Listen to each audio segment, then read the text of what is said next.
pueblo salvadoreño tiene el cielo por sombrero. UP students have spent months preparing for their observation mission in El Salvador. This election is the most important election for El Salvador. It is the first time since the end of the Civil War and the signing of the Chapultepec Peace Accords in 1992 that the opposition, the FMLN, have the possibility to win. UP students are fortunate to be a part of this historic election.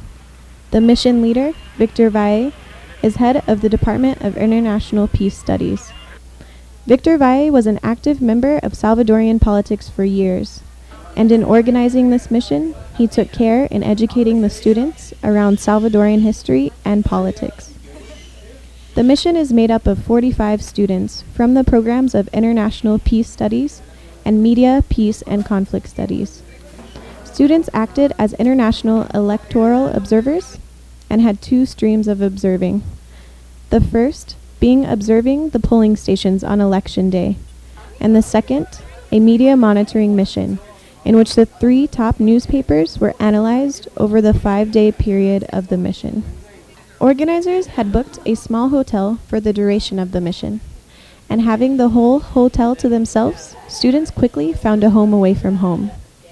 Seemingly hiding the fact that it is located in the urban setting of San Salvador, the common area and outdoors became the mission meeting room during the day and the drinking lounge at night. The mission visited the newspapers that they would be monitoring for this project. The rotary press used by Diario Coletino is an indication of what kind of resources, or lack thereof, the paper has.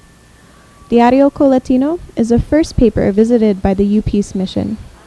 It is considered to be a left-wing paper, and though they do not associate themselves as supporters of one party over another, it is clear that the employees of the paper are FMLN supporters. No quiero usar la palabra izquierda, sino que algo progresista con la mano izquierda, vaya. While exploring the facility, students noticed the cramped conditions the small staff operates in.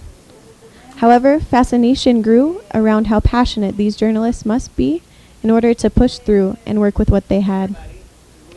As the mission crammed themselves in the office of Diario Coletino, more was explained about the paper, its political affiliations, and the news situation in El Salvador. Sería bueno que les tomaran una foto para publicar en el periódico. Sí, ahorita. We have enough people today. There is no excuse to play football now. Though many on the mission would have likely enjoyed a football break, this was no time for recreation. In fact, this was the office of La Prensa Gráfica, and this spacious football field and outdoor cafeteria are a good indication of the resources of this newspaper, one of the 2 largest in the country. The mission was to be greeted by the managing editor, Héctor Silva. However, he was late in arriving due to a meeting with the Arena candidate. It is interesting that though La Prensa Gráfica is considered to be the most politically center newspaper, they seem to have better access to Arena that Diario Coletino did not.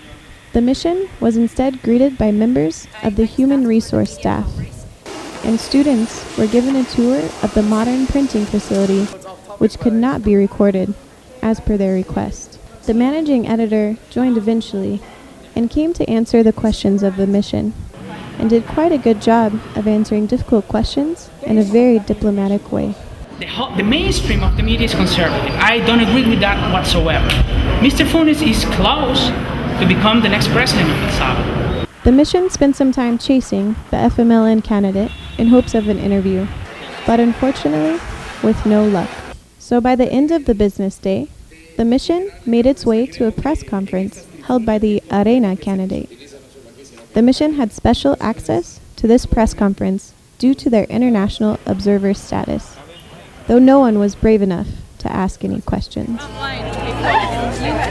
That same evening, the mission was invited to the FMLN-sponsored International Observer Gala, where they had the opportunity to meet the FMLN vice presidential candidate and other international observers.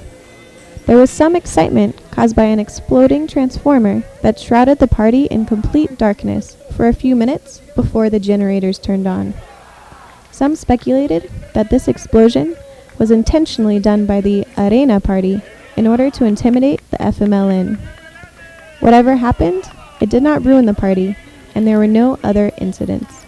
The mission rose bright and early to receive a specialized training session in order to properly observe the election the next day. The trainers turned out to be two very witty FMLN supporters who had clearly given the same presentation over and over many times. Their humor was most definitely appreciated. Allí se pueden observar muchos problemas. The rest of the day was given as personal time to the mission, as they would all need to wake up in the middle of the night in order to be at their election stations by 5 a.m. Remember all the time that this is one academic exercise. Victor Valle, program head, gives last-minute instructions before sending the student observers around San Salvador to their election observation posts. The mission is dispersed to locations within San Salvador and surrounding areas. Let's start sending the teams. The students from the mission who were allocated to Soyopango, located northeast of San Salvador, were the first to leave that very early, cloudy morning. These students were previously warned about the violent reputation of Soyapango due to a strong gang presence in the city. However, the only strange occurrence the students noticed was a crazed Arena supporter who managed to make her way past numerous policemen to the inside of the polling station before it was open to the public. The students assigned to Antiguo Cuscutlan noticed very typical election morning activities. Outside the station, both party supporters lined the streets, chanting slogans, competing for votes. Once inside the station, electoral authorities were busy setting up tables and voting boxes, while sleepy-eyed observers watched carefully. Mission leader Victor Valle informed the students in Antiguo that they had the privilege of being assigned to the polling station where FMLN candidate Mauricio Funes was to vote.